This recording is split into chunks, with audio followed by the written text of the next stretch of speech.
Hello guys, welcome to our channel. Today I am going to show you how to get contact from Google account. Okay, so let's get started. Then first of all click on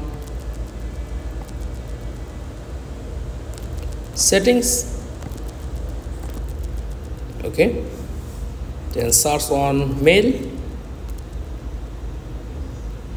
and click on mail accounts and tap on add account and click on Google's. Okay,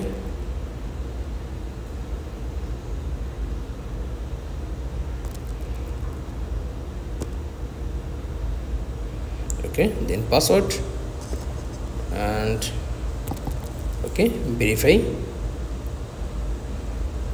Yes,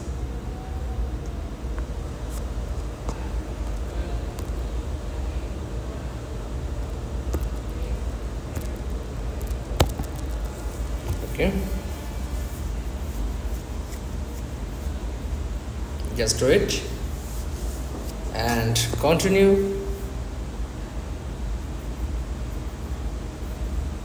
then back,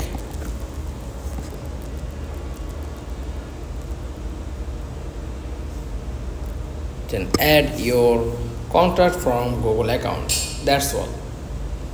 Thanks for watching. Please like, comments and subscribe.